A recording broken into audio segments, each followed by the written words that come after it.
Boa noite. Tudo bem? Tá chegando aí o som?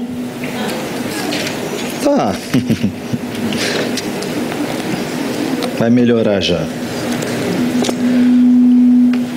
Eu estava tocando ali, talvez seja a tua primeira vez, você nunca viu um pastor tão barulhento, né? Mas eu estava me lembrando que durante um bom tempo na minha vida, eu era o famoso tapa-buraco na banda que eu tocava lá em Santos, né? Então assim, faltava o baixista, Márcio, vai lá, quebra um galho. Faltava o violão, Márcio, vai lá, quebra um galho. Faltou a bateria, Márcio, vai lá, quebra um galho. Na verdade, eu não era nada disso. Eu nem sei o que eu sou na música, na verdade. Eu comecei tocando percussão, e aí foi abrindo um monte de espaço no louvor. Resumo da ópera. Todo o culto eu estava tocando alguma coisa lá. Nem que fosse chocalho, né? Nem que fosse uma tampinha, né, na outra, a caixinha de fósforo. E isso parece muito louvável, né? Parece que a pessoa super atarefada se mostra uma pessoa muito comprometida, mas nem sempre é assim, né? Em outra oportunidade, eu me lembro que com um violãozinho, meu violãozão parecia um birimbau, alguns já conhecem, né? O braço dele era torto assim, a corda dava quase um palmo do braço, né? De tão envergado que era, avacalhado. Mas eu estava na tarde da esperança, a tarde da esperança era uma quarta-feira de oração, que era à tarde, né? Estava na quinta-feira, estudo bíblico, só cabecinha branca, eu lá com 18 anos, com meu violãozinho desafinado. Era culto de jovens, era reunião de sexta-feira de vigília, eu estava lá.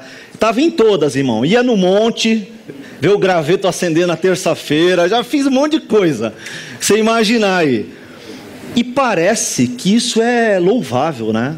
Parece que esse super atarefar é algo, nossa, como é espiritual, está em todas, né? Assim acontece na nossa vida também, no dia a dia, né? Então você se envolve com trabalho, com estudo, com afazeres diversos, e as pessoas falam, nossa, como essa pessoa é esforçada, como ele é bacana. Nem sempre é assim. A gente começou uma série semana passada, que fala sobre estar ocupado demais, né? E o tema da série é ocupado demais para viver. Uma reflexão bíblica sobre o uso do tempo. Tá? A gente tem lido esse livro, que é o livro do Kevin DeYoung, ou DeYoung, né? Super ocupado. É um livro fininho, rápido, objetivo, bastante legal, porque ele traz um prisma diferente, né, do que ele passou, do que ele passa como pastor, a quantidade de livro, a quantidade de compromisso, de pregações, de estudos, e aí ele vai falando dele mesmo. E é interessante, porque eu estava conversando com o Cris essa semana, que ele começa a falar, não trazendo uma resposta para o caso, mas ele começa como se fosse um ato de se confessar. Então ele começa a descrever a situação dele, e ele dizendo ali, eu não sei se eu tenho a resposta para como resolver isso. Então ele vai desenvolvendo isso no livro. É muito legal. A pregação de hoje, o tema de hoje, o texto de hoje foi baseado no capítulo 3, tá bom? Eu quero iniciar fazendo uma pergunta para você. O quão espiritual são as suas ocupações?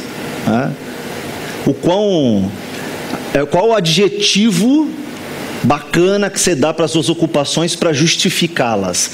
Seja elas no ambiente de trabalho, de estudo, igreja, familiar, onde quer que esteja. O texto básico é Mateus 10, capítulo 10, versículos 38 a 42. Já a gente vai ler. Eu quero iniciar trazendo uma frase ou um fragmento desse capítulo 3. O Kevin fala assim, ó, a desordem da vida diária é produto de desordem nos recônditos mais interiores do nosso coração. As coisas não são como elas deveriam ser, porque nós não somos como deveríamos ser. Isso significa que a nossa compreensão de ocupado demais deve começar com o pecado que gera tantos outros pecados em nossa vida, o orgulho. Então eu quero começar falando um pouquinho sobre orgulho, pensando que ele é um pecado e como ele é muito familiar para cada um de nós, muito mais do que você imagina. Então, quando você olha no léxico, no dicionário, você vai perceber que ele dá uma conotação negativa e positiva. Será que é assim mesmo? Ele diz que, negativamente, o orgulho é um exagerado senso de superioridade pessoal. A pessoa, quando se sente superior às demais. É uma autoestima desordenada. Então parece que ele dá aqui uma ideia de que existe uma boa autoestima. Vamos ver. Ele diz que é arrogância, que é altivez do espírito. E ele diz que a conotação positiva é um senso de dignidade e de valor, né? Então é aquela ideia de que ele não está dizendo aqui que você tem que se amar, né? Eu me amo, não posso mais viver sem mim. Ele está dizendo que você tem que ter um conceito adequado sobre você, porque você vai vestir uma roupa bonita para sair. Por quê? Não só simplesmente para estar bem vestido, mas porque você tem um senso de cuidado com você mesmo, talvez seja isso. Mas ele fala que é um autorrespeito honroso, uma justa causa. A Bíblia ela traz duas expressões, no Antigo Testamento uma, no Novo Testamento outra. No Antigo Testamento ele chama de orgulho de olhar altivo. Lá no Libras, em Libras orgulho é assim, né? Se eu me lembro, né? Então traz essa ideia de você erguer a sua cerviz, olhar para as pessoas de cima para baixo, né? Olhar para as pessoas numa posição de menosprezo, de arrogância, de prepotência. Às vezes a nossa postura, a nossa imagem, o nosso semblante, o que a gente está dizendo até, as nossas palavras não demonstram isso, mas no fundo pode ser uma postura de orgulho. Veja que no Novo Testamento ele chama de estar inchado, né? Sabe a pessoa quando se acha tanto que ela dá até uma empinada assim, né? No corpo, né? Então ela olha para as pessoas assim, empinada, né? Ou diferente de estar humilde, encurvada, né? Diz que é uma pessoa altiva, uma pessoa orgulhosa. Quando a gente olha para a Bíblia, olha quantas expressões que a Bíblia traz sobre o orgulho. Olha quantas situações diferentes. Então, por exemplo, eu quero ler algumas com vocês aqui. Provérbios, capítulo 21,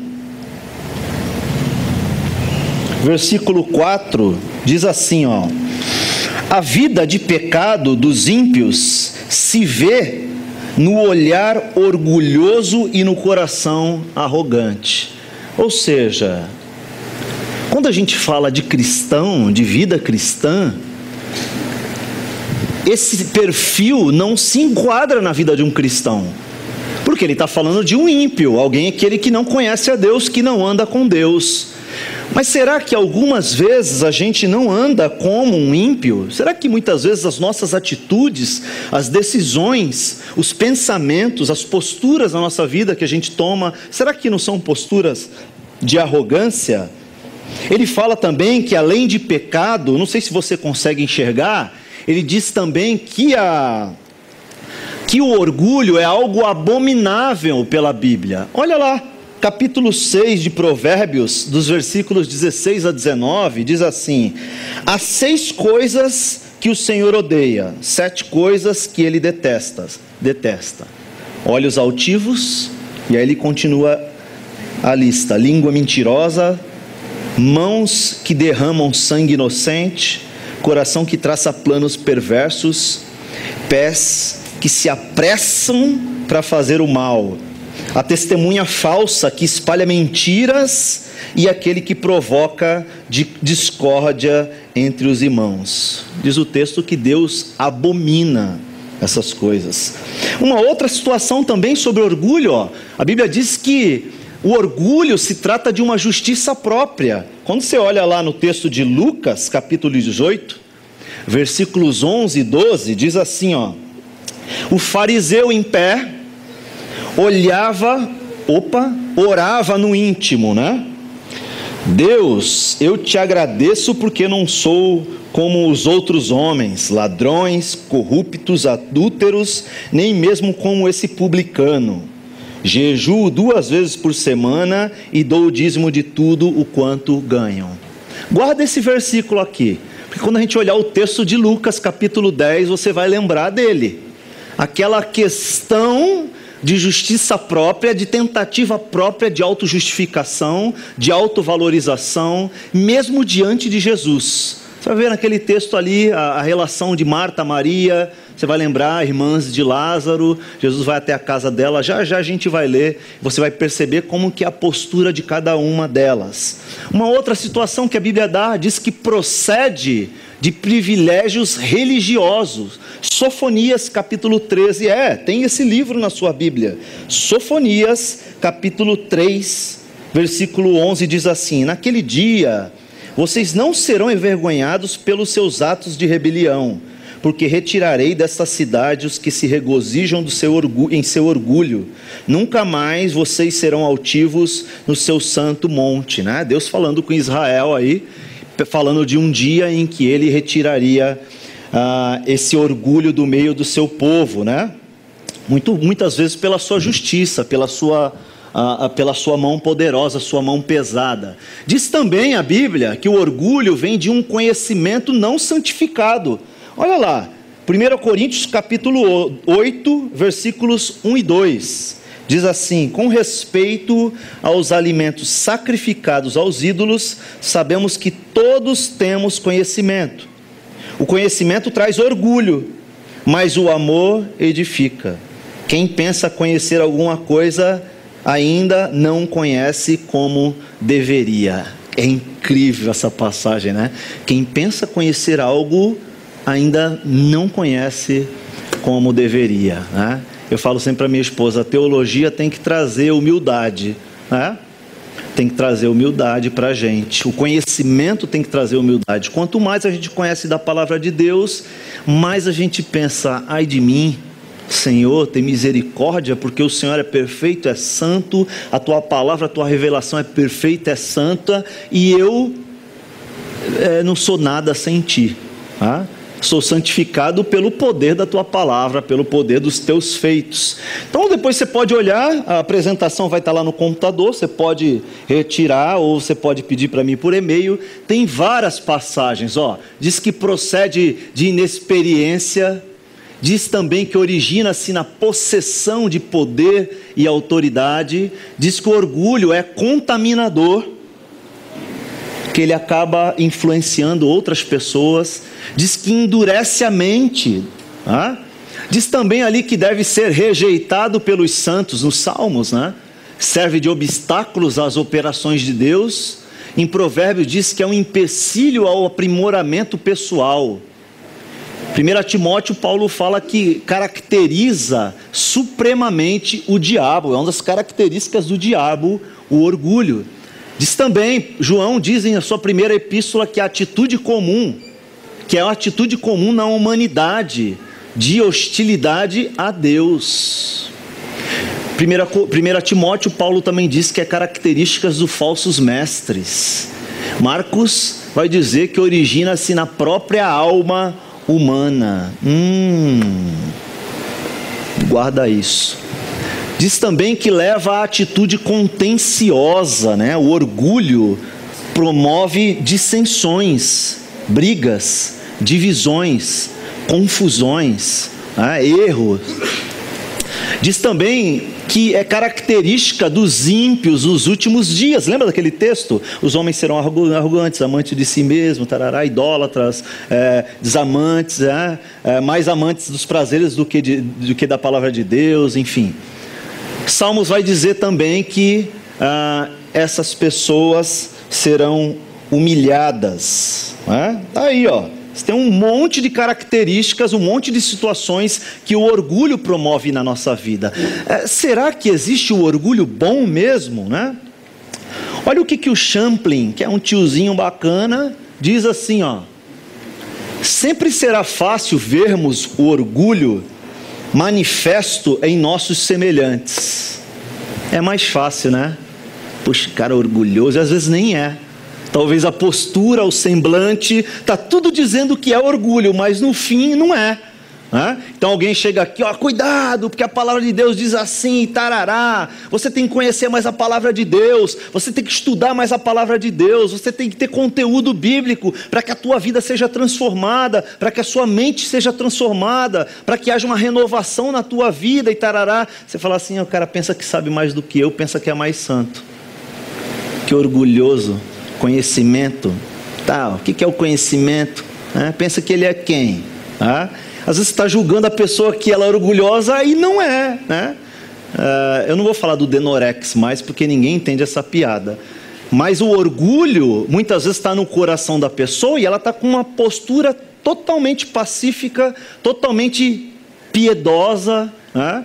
E você olha para ela, ela está sendo super orgulhosa. Lembra daquela ilustração do cara que vinha na frente e ele queria que orasse por ele? Acho que foi o Krause que contou.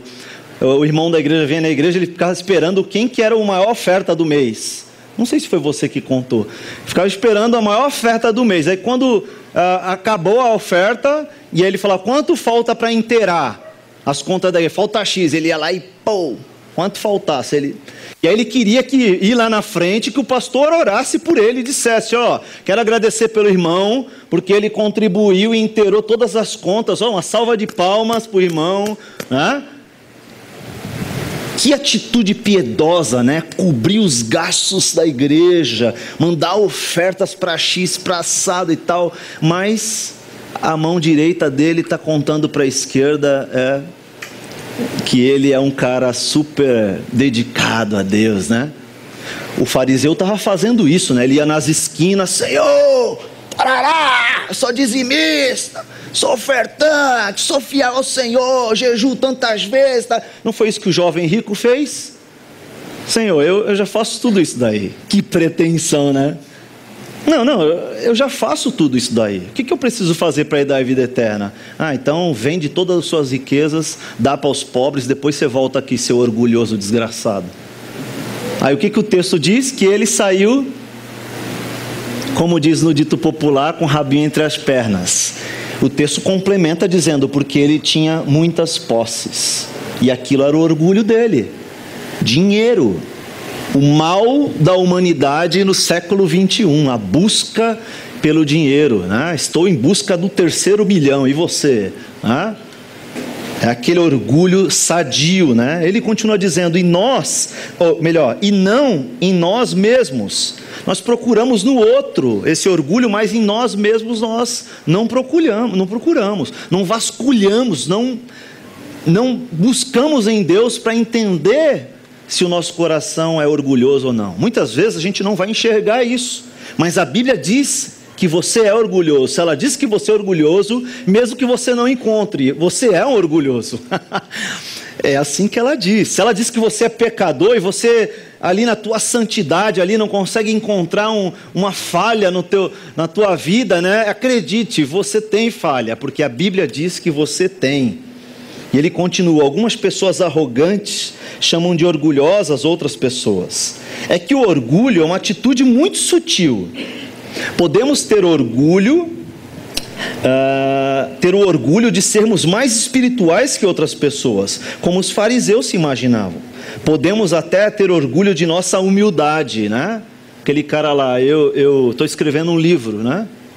As 10 pessoas mais humildes do mundo. Estou procurando as outras 9. É o tema do livro, né? O cara orgulhoso até o talo. E ele diz, olha, podemos ter esse orgulho, essa falsa humildade, né? E isso é de nossa suposta bondade. Todavia há formas de orgulhos justificáveis e até desejáveis. Será que há orgulhos que são desejáveis, né? Talvez a Bíblia fale um pouquinho sobre isso, né?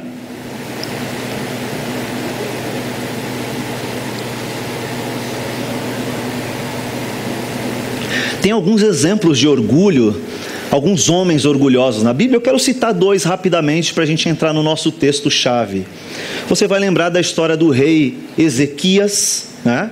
Na luta com Senaqueribe. Senaqueribe era rei da Síria, e ele ia invadir Israel para destruir tudo, e Deus livrou o povo de Israel do rei da Síria e de todo o poder que a Síria tinha em tal contexto.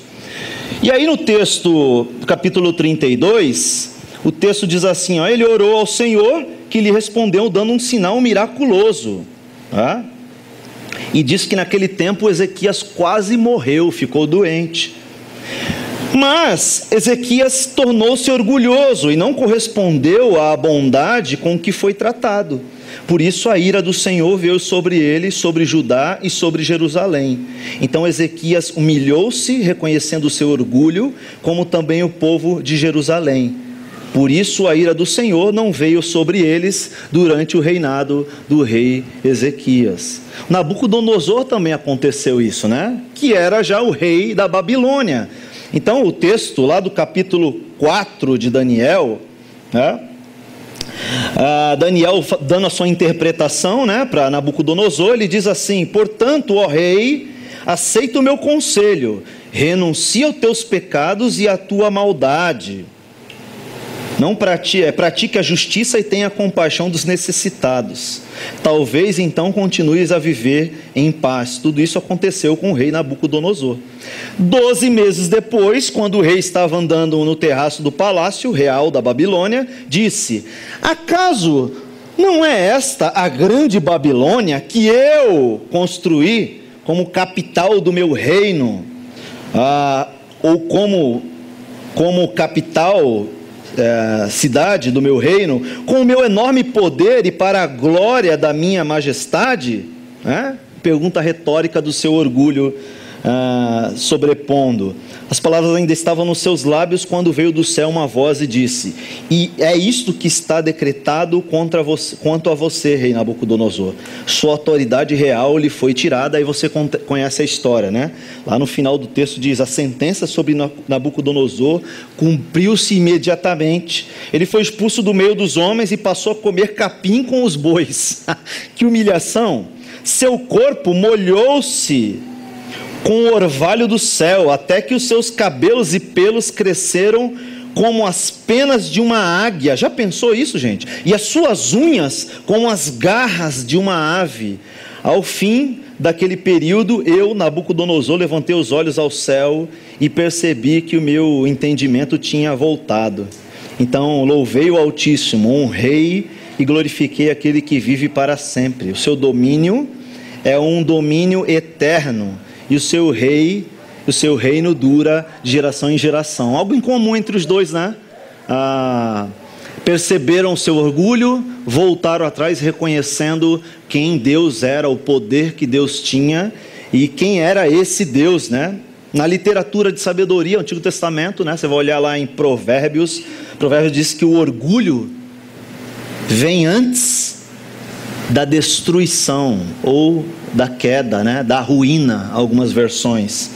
O espírito altivo vem antes da queda. Provérbios 16, versículo 18. O cristão, ele deve reconhecer a inutilidade da pretensão e da vaidade humanas, O homem esquece-se de seu legítimo lugar. Talvez a pior modalidade da idolatria seja a autoexaltação. Por isso que a questão da autoestima é algo muito complicado, Você tem que pensar muito bem o que você entende sobre autoestima, porque você pode estar promovendo realmente uma autoexaltação, Hoje em dia é muito falado sobre isso, Você precisa se amar. Então você olha lá no Facebook, tá lá a pessoa lá de bem com a vida, na academia, Outro dia... Tem gente que tem autoestima até demais, A pessoa, ela... Enfim, Diz Romanos, capítulo 12, capítulo 1, versículo 21, é melhor falar do versículo. Diz assim, porque tendo conhecido a Deus, não glorificaram como Deus, nem lhes renderam graças, mas os seus pensamentos tornaram-se fúteis e os seus corações insensatos se obscureceram. Você vai lembrar do texto ali, falando do homossexualismo, dizendo que homens começou a se deitar com homens, mulheres com mulheres, e o texto vai dizer que eles foram entregues às suas próprias paixões, Trocaram a verdade de Deus pela mentira e adoraram e serviram as coisas dos seres criados em lugar do Criador, que é bendito para sempre, amém. O versículo 25 diz: orgulho, para onde está levando o teu orgulho? Há ocasiões que o orgulho, a jactância, é apenas um mecanismo na nossa cabeça, mas há apenas nesses momentos uma avaliação exagerada do indivíduo acerca de si mesmo, né? Então, quando o texto diz do Novo Testamento que você deve preferir o outro em honra, que a outra pessoa é mais importante que você deve amar ao outro, que o marido deve abdicar da sua própria vida para amar a sua esposa, e a esposa abdicar da sua própria vida para mostrar uma atitude de amor para o seu marido, né? Que você deve amar os seus filhos a ponto de não irritá-los, os filhos têm que amar os pais ao ponto de obedecê-los. Amor vai culminar naquele texto maravilhoso, lindo de Paulo aos Coríntios, capítulo 13, dizendo que o amor tudo sofre, tudo crê, tudo espera. E havendo tudo o que for, o amor permanece, ele não acaba, ele continuará para sempre. Sabe o que diz o Aristóteles? O Aristóteles diz assim, ele diz que acerca do orgulho, a pessoa tinha uma mente dividida, ou a percepção dele era do meio termo dessa história. Ele não acreditava que você devia ir para um extremo nem para o outro. É claro que a Bíblia nos dá um conteúdo suficiente para você não falar assim, eu não sirvo para nada, eu não presto para nada, e tarará, eu sou um zero à esquerda. Num certo sentido sim, mas você tem que acreditar que aquele que está em você é poderoso para fazer você ser um vencedor em Cristo Jesus, não é assim? Não é o que o texto diz, que nós somos mais do que vencedores em Cristo Jesus? Mas é interessante, porque isso não procede de nós, isso não vem de nós. Diz o texto que sem Deus, sem Cristo, nada podemos fazer. O Antigo Testamento vai dizer que nós somos como um absorvente sujo, né? Diz falando sobre Israel, é claro, mas é uma aplicação para a humanidade, que depois do pecado o homem não tem condições de sair do lamaçal que ele se enfiou. Será que tem alguma coisa de bom no nosso interior? Se a própria Bíblia diz que nós somos totalmente depravados, será? Deixa eu ver se esse texto aqui eu coloquei para compartilhar com vocês. Tá aqui, outro texto do Champlin. O orgulho é sutil e muda sempre de forma. Existe mais disso trabalhando em nosso coração do que sabemos. Caramba, hein? E como que a gente consegue chegar nesse profundo e descobrir coisas que a gente não descobriu sobre nós?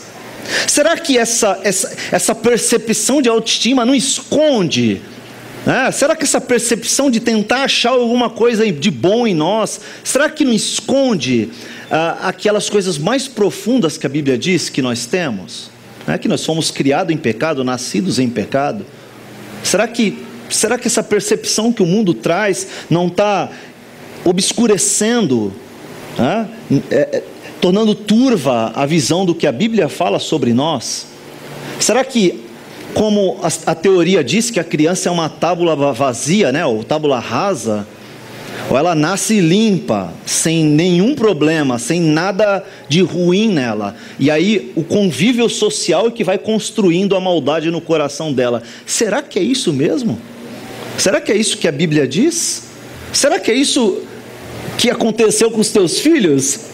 Sabe, aquele teu filho que está engatinhando e vai botar a mão na tomada, você diz não, e ele olha para você e o que é aquilo ali? Será que é tão vazio assim mesmo? Coração da criança. Existe mais disso trabalhando em nosso coração do que sabemos, e mais dele pulsa entre nossa ocupação desenfreada do que percebemos. Então, o orgulho te move para quê? Para comprar o quê? Para tentar ser o quê? Para se mostrar nas redes sociais o quê? O que você quer mostrar no fim de tudo isso? Que você é bacana? Que necessidade é essa de ser perceptível para a sociedade, seja com bens, com condição social, enfim, com conhecimento, com inteligência. Que notoriedade é essa que você precisa? E ela provém de onde? O que está no teu coração escondido aí que está buscando essas coisas? O orgulho é um vilão de 1000 caras. Interessante essa frase, né? O orgulho é um vilão de 1000 caras. Ele se apresenta de várias formas diferentes, né? Cabe a você buscar na palavra de Deus, sondar o teu coração para que você consiga achar isso, né? O capítulo 1 de 1 Coríntios diz assim, versículo 29 e 31, lá no finalzinho diz assim: é que o orgulho é uma atitude muito sutil, está aqui embaixo, ele escolheu as coisas insignificantes do mundo, as desprezadas e as que não são, para reduzir a nada as que são, para que ninguém se vanglorie diante dele.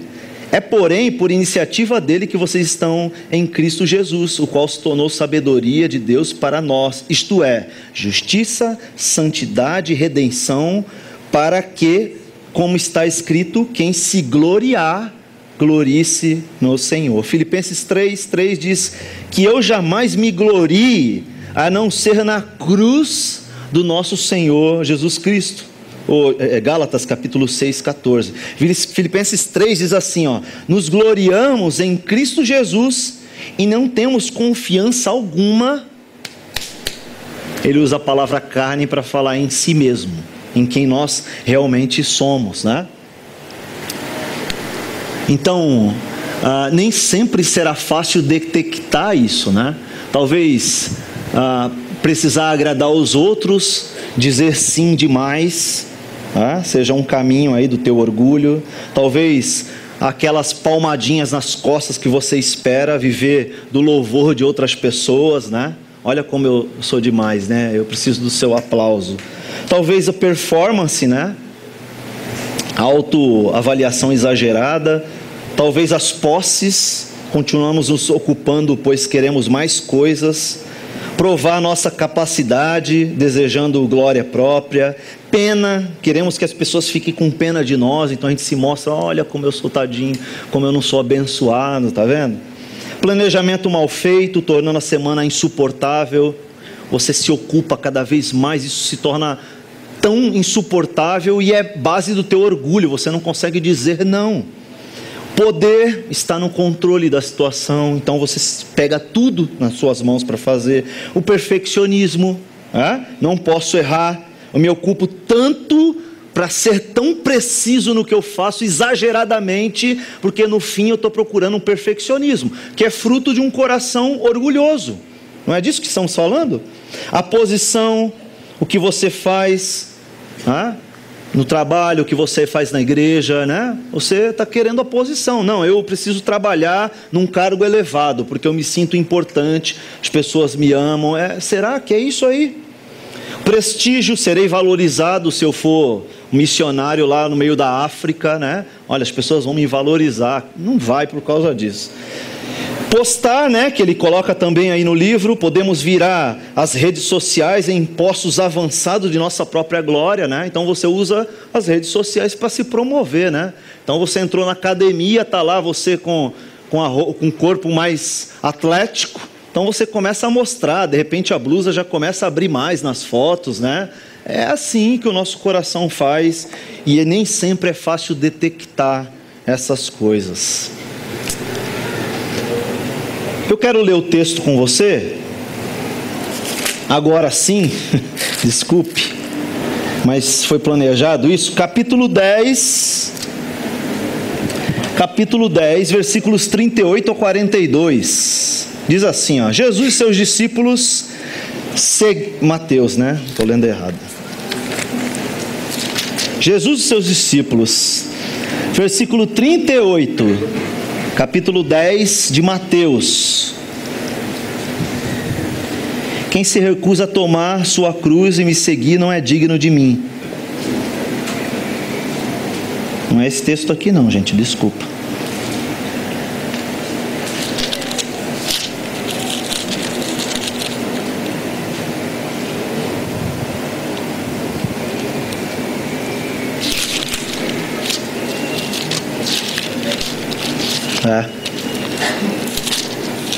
Anotei errado aí.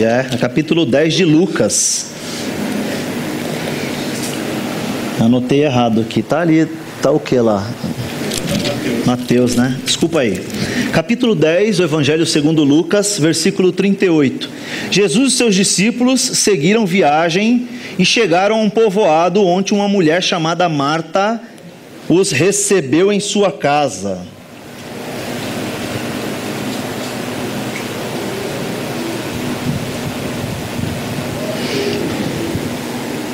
Sua irmã Maria sentou-se aos pés de Jesus e ouviu o que ele ensinava. Marta, porém, estava ocupada com seus muitos afazeres. Foi a Jesus e disse: Senhor, não o incomoda que minha irmã fique aí sentada enquanto eu faço todo o trabalho? Diga-lhe que venha me ajudar. Mas o Senhor respondeu: Marta, Marta, você se preocupa e se inquieta, vive ansiosa com todos esses detalhes. Apenas uma coisa é necessária. Quanto a Maria, ela fez a escolha certa e ninguém tomará isso dela. Interessante esse texto, tem a ver com tudo aquilo que a gente está olhando.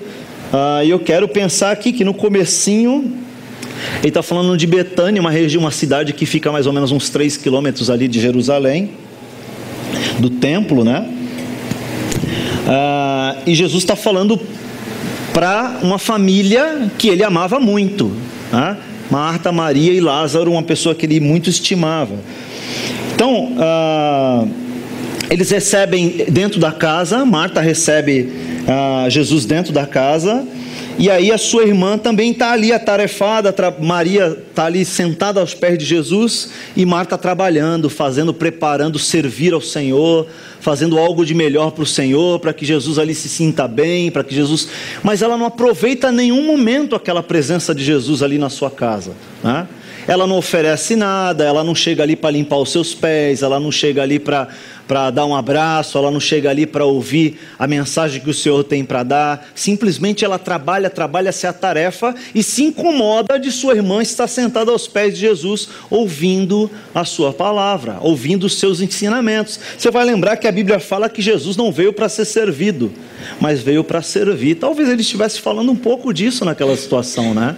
Então Marta ali naquela agonia, naquela necessidade, naquela ansiedade de fazer tudo para ser notada. Talvez a tentativa dela seja de olha Jesus, como eu sou especial, né? Olha como eu trabalho bastante. Será que não te incomoda uma pessoa que não faz nada, que fica ali parada só observando? Olha para mim, eu sou o exemplo. Olha como eu sou o exemplo de uma mulher dedicada dentro de casa. Eu cozinho, eu limpo, eu varro, eu arrumo e tal. Olha, essa daí está aí sentada. E Jesus, percebendo aquela situação, diz: olha, em outras palavras, quanto tempo eu vou estar aqui com vocês? Quanto tempo eu estarei aqui entre vocês?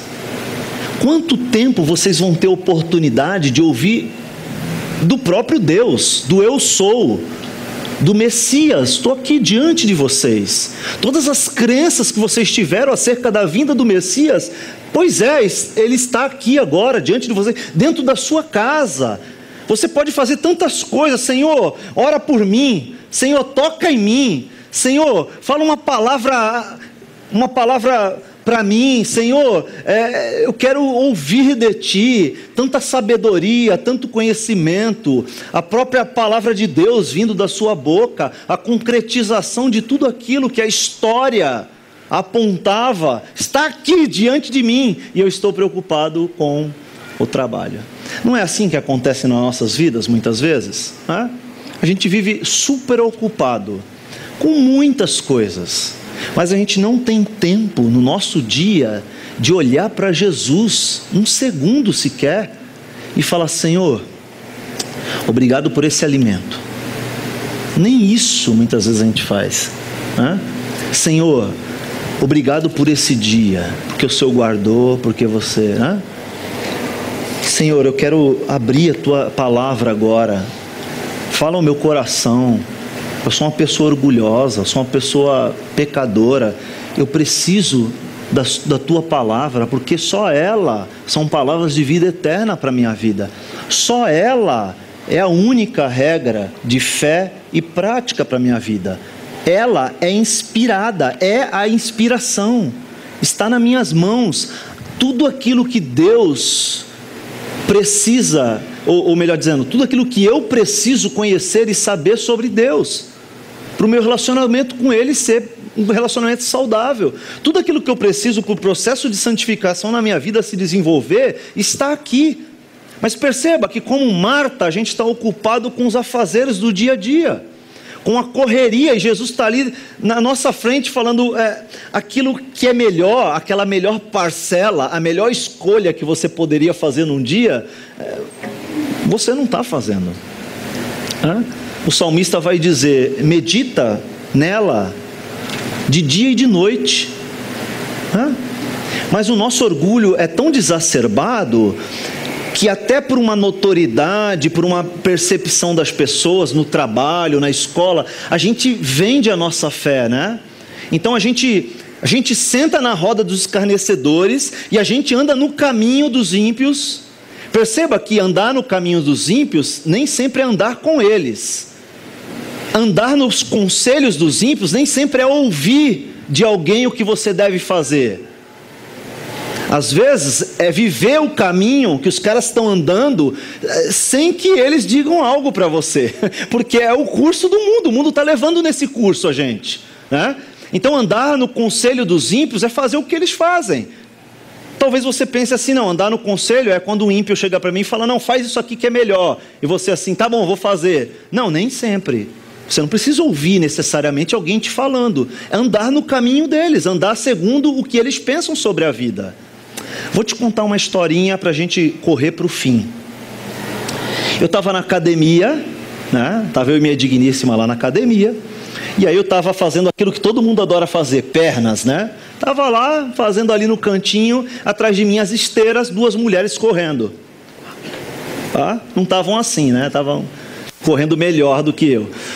E aí a conversa era ali, tinha uma moça pequena, uma menorzinha e uma maiorzinha, e estavam conversando, se conheceram ali. E eu contei o caso da perna porque eu estava parado ali, então eu consegui, não sou fofoqueiro, eu estava ouvindo, espero que você entenda. Eu estava ali sentadinho ali, né, paradinho, e eu percebi que tinha uma conversa aqui: oi, tudo bem, amiga? Primeira vez que se vê. Oi, amiga, tudo bem e tal, tudo. E começou o papo, e as duas correndo lá. Pô, sabe o que é? Que eu tô me separando. Rapidinho elas chegaram nesse assunto já, gente. Falei, que intimidade, né? Aí a pequenininha falou assim: eu tô me separando do meu marido e tal. E a outra falou assim: não liga não, você é jovem, né? Aqueles conselhos maravilhosos, né? Liga não, você é jovem, vai aparecer outro homem legal aí pra você e tal. E a outra assim: né? Ela não estava muito segura não, mas ela estava, né? Mas fica difícil porque a gente tem uma empresa juntos e tal, e a gente vai ter que separar as coisas a outra. É mesmo? Se tem empresa junto, mas não tem problema, eu já trabalhei com isso, a gente pode separar, não tem problema, acontece assim, assado, é fácil, eu já fiz isso, já estou no 3º casamento e tal. Era isso mesmo, eu tive um filho com o primeiro, com o segundo eu tive não sei o quê, a história estava rolando, e eu assim lá, né? Jesus, permita que essa pequenininha não seja crente. Permita, Senhor, que ela não seja crente, que ela não conheça o Senhor. Não. Aí a maiorzinha falou lá: esse teatrinho é importante para você pegar. Tá legal? Vamos lá. Aí a grande falou assim: mas vocês se conheceram aonde, né? Na escola? Aí eu, não. A outra assim: na verdade a gente se conheceu na igreja, a gente é evangélico. Aumentei a carga pro dobro de raiva, né? Aí eu falei: Jesus, onde é que vai dar essa conversa? Aí eu me lembrei justamente desse texto. A gente já estava durante a semana estudando esse texto para pregar. Eu falei: caramba, cara, olha o exemplo aí. Olha a ilustração perfeita aí, né? Tá lá a crente, sem saber o que fazer da vida, se separando do marido. Eu acho que ela nem estava tanto afim assim, sabe? Mas eu acho que as lutas da vida acabou, ela estava meio conformada, sabe? E aí uma ímpia, dando altos conselhos maravilhosos para ela, ela falando, é verdade, né? A gente sai aí, conhece outras pessoas e tal. O que eu quero dizer com isso é que nem sempre é tão perceptível assim aos nossos olhos esse orgulho que está no nosso coração. Você pode falar, poxa, ela é tudo, menos orgulhosa. Será? Será que não faz parte de um coração orgulhoso chegar para o marido e falar assim, cara, a gente está errado, a gente precisa acertar as coisas. Vamos procurar o pastor? Vamos procurar um conselheiro? Vamos procurar alguém para o nosso casamento? Ah, mas a gente já tem um muro entre a gente e tal. Mas é essa hora que você vai precisar dessa humildade. De reconhecer, Deus, a gente não conseguiu sozinho. Né? A gente vai precisar do Senhor. Até agora a gente realmente não... A gente tentou sozinho, agora vamos tentar com o Senhor. Né? Já chegaram casais aqui na nossa igreja que chegaram assim, né? Em situação já de dificuldade, e aí tiveram a humildade de reconhecer, de pedir ajuda, e estão indo bem, graças a Deus, né? Porque isso é um processo contínuo na nossa vida, gente. Eu e minha esposa, você e sua esposa, você e seu marido, a gente tem problemas, a gente tem dificuldades, o nosso orgulho muitas vezes, tá vendo? Eu fiz isso porque você fez. Se você não tivesse feito aquilo, eu não... Não, mas eu fiz isso porque antes você fez aquilo. Se você não tivesse feito, eu não teria feito, você não teria feito. Mas eu fiz isso porque antes você fez aquilo. Na ocasião, em 1927, você fez tal coisa. Então eu fiz, porque aí você fez depois, então eu fiz. E aí o orgulho cada vez maior, e ninguém consegue parar e falar assim, puxa, eu estou errado. Eu sou o errado da história. Não é assim, casais, que a gente discipula aí? Aquelas 3 frases mágicas, né? Eu te amo, eu reconheço que errei e me perdoa. Quem está disposto a usar sempre essas 3 frases? Esposa, me perdoa, eu reconheço que errei, eu te amo. Mas você fez aquilo lá. Não é assim. A minha parte. Mas ela é orgulhosa. Deixa Deus tratar no coração dela. Reconhece o teu orgulho antes. Nem sempre é tão perceptível isso na nossa vida. E isso acontece porque a gente se atarefa demais, muitas vezes. Foi assim na vida de Maria. Interessante porque Marta, na vida de Marta, interessante que Marta, ela fala assim para Jesus, dê uma ordem para Maria. Isso aqui parece tão sutil no texto, mas faz todo sentido para esse texto. Marta era uma pessoa que ela estava acostumada a viver das ordens, da lei, do que é regra, do que é pragmático de fazer. É próprio da Marta ali. Ela se mostra uma pessoa assim. Então ela diz para Maria, Maria, dê uma ordem para Marta. Dê uma ordem. Marta fala, desculpa. Marta fala assim, dá uma ordem para Maria, para que ela faça. Porque parece que tem que ser assim, através de uma ordem. Ninguém faz voluntariamente. Dá uma ordem para que ela saia daí e faça alguma coisa como eu estou fazendo. Então é necessário uma ordem para Maria, para que Maria se adeque ao padrão certo, que sou eu, Marta. Deus deu uma ordem e fala, você não entendeu. Você não entendeu o negócio. Não é através de ordem. Não é através de ordem. Ele chega para Marta e fala assim, Marta, Marta, né? Faz uma exclamação, né? Parece que na Bíblia, toda vez que o personagem ou algum locutor, né? Algum narrador repete o nome da pessoa, ele está querendo trazer alguma mensagem importante na sequência, né? Ele diz, você está ansiosa e preocupada com essas coisas. Quando você olha para Filipenses, você vai ver que ele diz ali para a gente não andar ansioso por coisa nenhuma. Não, mas para servir ao Senhor eu posso... Não, coisa nenhuma. A ansiedade não é de Deus. Ou melhor dizendo, andar ansiosamente não é de Deus.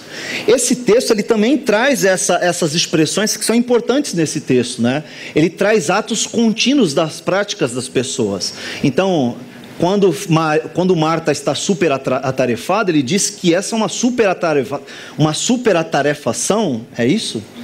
De um longo tempo, algo que já vem de algum tempo, que não é porque Jesus estava presente naquela hora, mas porque Marta, ela era uma pessoa assim, que fazia as coisas rotineiramente e de uma forma contínua. E no caso ele está falando da ansiedade. Marta, você é uma pessoa ansiosa. Você precisa cuidar desse teu coração. Você precisa cuidar dessa ansiedade. Porque isso é fruto de um coração orgulhoso. Marta queria que Jesus agisse como alguém superior, como ela ouvia. Enquanto Jesus agia com acessibilidade, como ela não ouvia. Marta agia por medo e ordem, mas Cristo se colocava como um pai amoroso e próximo. Maria agia com intimidade e priorização. Marta, sempre ocupada, não tinha tempo para aproveitar essa visita ilustre. Queria servir e não ser servida. Maria aprendia os ensinamentos com especial atenção. Marta, ligada ao alimento físico, perdia o alimento espiritual. Qual tem sido a tua ansiedade? Quais os caminhos que o orgulho da tua vida tem te levado?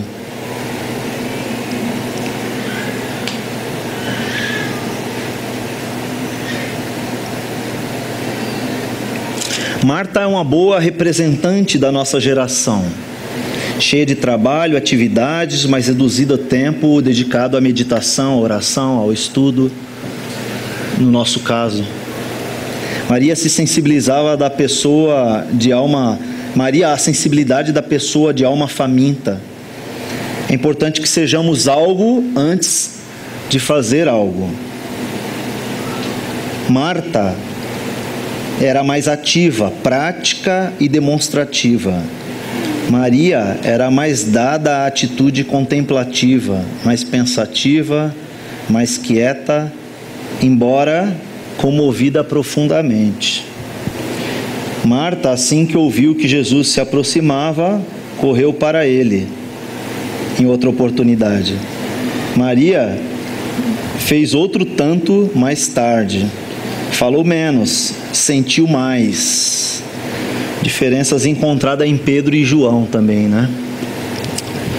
Jesus amava Marta, irmã dela, e também Lázaro.